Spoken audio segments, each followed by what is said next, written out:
நன்றி சொல்ல உனக்கு வார்த்தை இல்லை எனக்கு, நான் தான் மயங்குகிறேன். காலமுள்ள வரைக்கும் காலடியில் கிடக்க நான் தான் விரும்புகிறேன். நெடுங்காலம் நான் புரிஞ்ச தவத்தாலே நீ கிடைச்ச பசும் உண்ண பித்தளையா தலைக்கிட்டு நான் நேரில் வந்த ஆண்டவனே. நன்றி சொல்ல உனக்கு வார்த்தை இல்லை எனக்கு, நான் தான் மயங்குகிறேன்.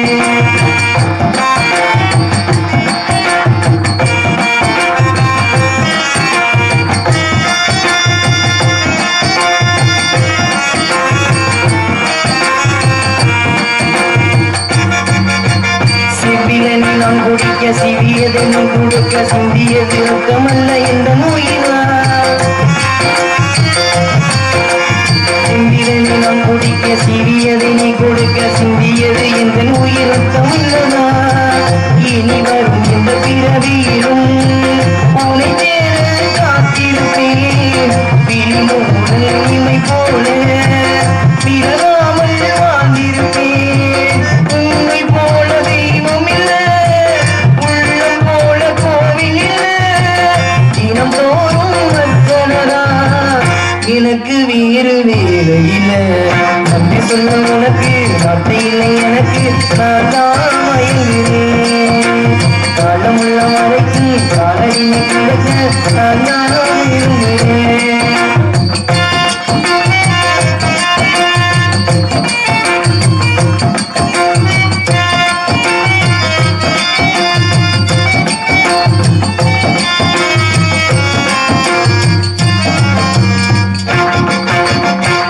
கடலாளம் என்ன வந்தவர்கள் கண்டதுண்டு, அன்பு கடலாளம் யாரும் கண்டதில்லையே. என்னுடைய நாயகனே உருவனங்கும் நல்லவனே, உன்னுடைய அன்பு கந்தவானம் இல்லையே. எனக்கென வந்த தேவதையே சரிபாதி அல்லவா. நடக்கையில் இந்த கூட வரும் நீலர் போல நான் அல்லவா.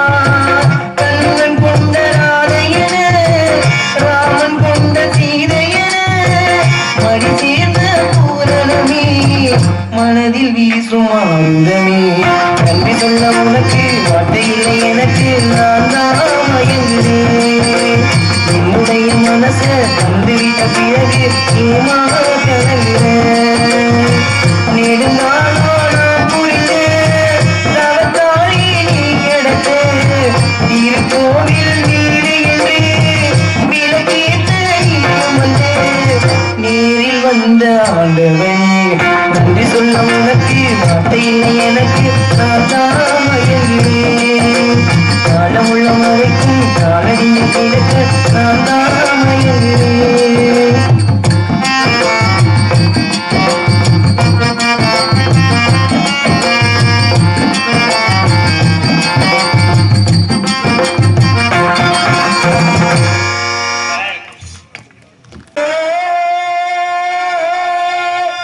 சிவகங்கை சீமையிலே ஐயா சிவகங்கை சீமையிலே சீமையிலே சீமையே தெரிஞ்சுக்கலாசா குலத்து திருமணா புரிஞ்சுக்கலோசா. தென்பாண்டி நாட்டிலே தென்பாண்டி நாட்டிலே செருவழி நதியிலே இது வந்தே சீமையிலே சீமையிலே தேசங்கள மிகுந்தவரா புரிஞ்சுக்கலாசா.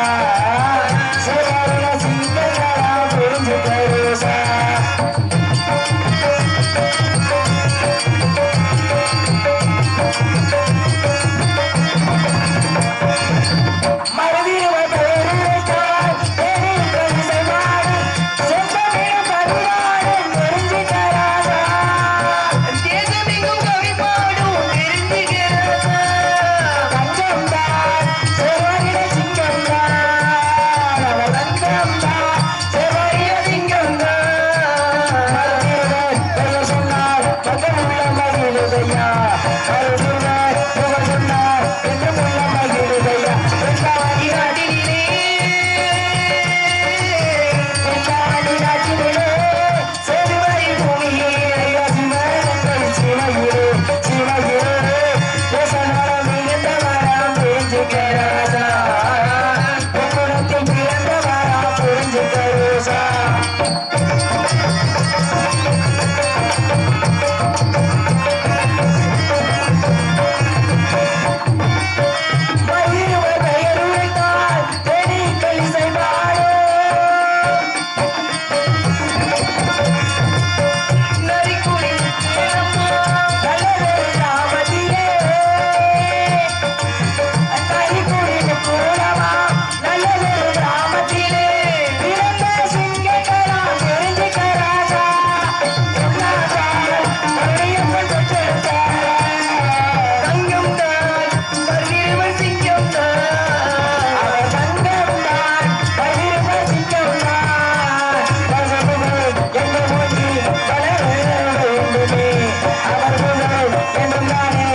இந்த சின்னஞ்சிறு கலைஞருக்கு வாய்ப்பளித்த மாவட்டம் கிராம உக்கலம் கிராம பொதுமக்களுக்கு என் சார்பாக வணக்கம் சொல்லணும்.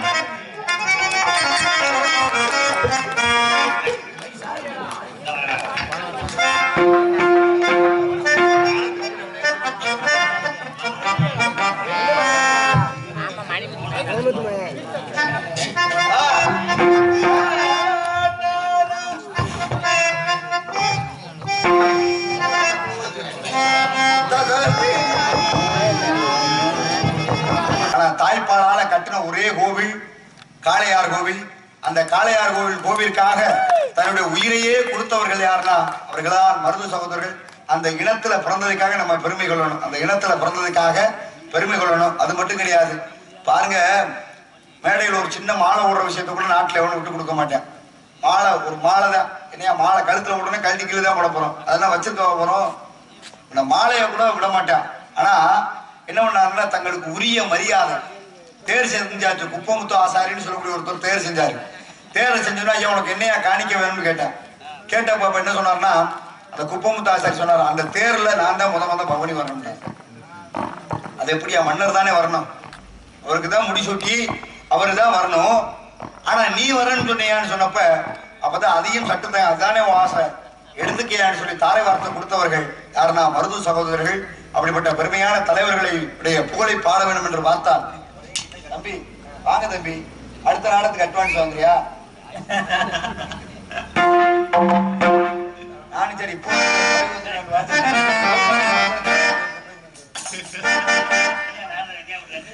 பாட்டா சரித்திரோ படித்து விட்டால் காவியம் கேட்டா சலிப்பு தோணுமா? நாடெங்குமே கேட்டு பாரு மருதுருவர் பேரம்மா. பாட்டா பாட்டா பாட்டா சரித்திரம் படித்து விட்டால் காவியம் கேட்டா சலிப்பு தோணுமா? நாடெங்குமே கேட்டு பாரு மருது பேரம்மா.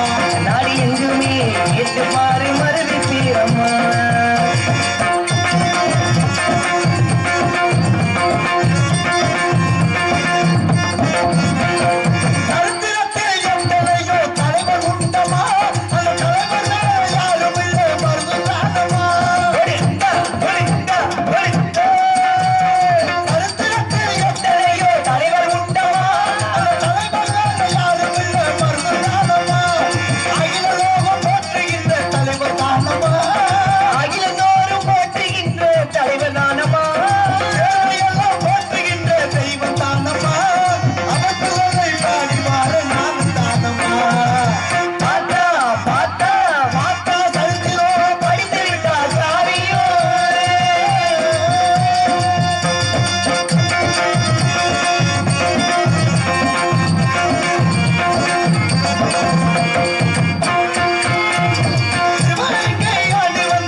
தலைவர்கள் அவர்களுடைய புகழை பாடியதற்கு ஒரு அரிய வாய்ப்பை ஏற்படுத்தி கொடுத்த முக்குளத்தை சேர்ந்த இருளாயி தெய்வ பங்காளிகள் அத்தனை பேருக்கும் நன்றி கலந்த வணக்கத்தை தெரிவித்துக் கொண்டு, காரணம் மருதூருக்கு ஊருக்கு நிறைய சம்பந்தம் உண்டு. மருதூருக்கும் எங்களுக்கும் நிறைய சம்பந்தம் உண்டு. காரணம் அவர்களே பெருங்கொண்ட வீரன் அவருடைய வாழ்க்கை வரலாறு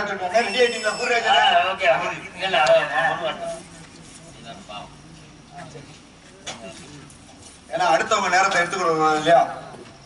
ஆக அதனால பார்த்தோம்னா வில்லியம்ஸ் டயர்ஸ் என்பவர் சிவகங்கை சீமைக்கு விஜயம் செய்கிறார். ஐயா மருது சகோதரர்கள் தென்னிந்திய பாளையக்காரர்கள் மருது சகோதரர் பெருங்கொண்ட வீரன் சொல்றாங்களே, அவங்களை நான் பார்க்கணும், நேர்காணல் எடுக்கணும்ன்றாங்க. இதை உடனே போய் சொல்றாங்க சிவகங்கை சீமையில.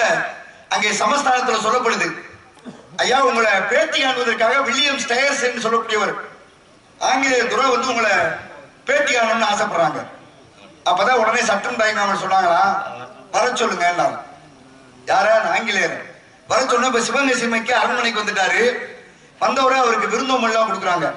விருந்தோம்பல் கொடுக்கும் பொழுது பார்த்தோம்னா அப்பதான் சொல்றாங்க, துரை அவர்களே எங்க செக்குல ஆட்டின எள்ளு எண்ணெய் ஊத்தி சாப்பிடுங்க, நல்லா இருக்குன்னு சொன்னாங்க. அப்ப கொண்டு வர சொல்லுங்களேன்றாங்க.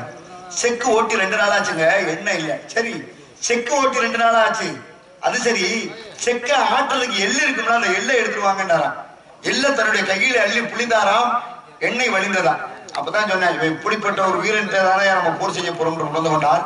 மறுபடியும் என்ன பண்ணாங்களா, சாப்பிட்டோட களைப்பா இருப்பீங்க, நீங்க தோட்டத்துல இருக்க தென்னை மரத்துல இளநீ சாப்பிடுறீங்களான்னு சொல்லி கேட்டாராம்.